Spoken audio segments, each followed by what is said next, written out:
алды.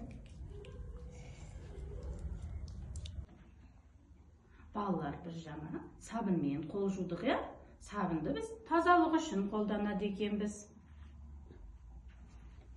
Нұргүл тайғысы сабын неде жасалады? Өте дұрыс сұрақ, Самира. Сабын өсімдік майларын өңдеу арқылы жасалады екен. Сабынның қандай түрі бар?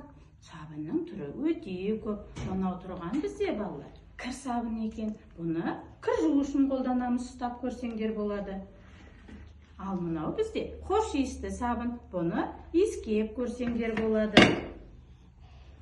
Ал мынау бізде сұйық сабын екен. Бұны балалар қол жуу мақсатында қолданады екен. Мен сабын жайы тақпақ білем. Кәнеге айта қойшы. Сырттан келіп үнеміз сабынмен қол жуамыз. Таза болып мұнтазай тағамға қол созамыз. Ой, тамаша, жарайсың ай көркем. Ал енді қараңдаршы балалар.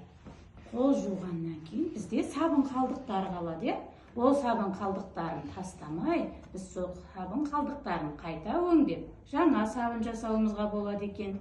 Ал балалар, мен сендерге сабынның қалай жасалатынын көрсетемін. Ол үшін бізге ыстық су керек екен. Бұны үлкендердің көмегінсіз жасауға болмайды. Ыстық сумен жұмыс жасағанда абай болу керек. Арнайы ыдысымызға суымызды өлшеп, мінекей. Ыдысымызға құямыз ыстық суымызды. Және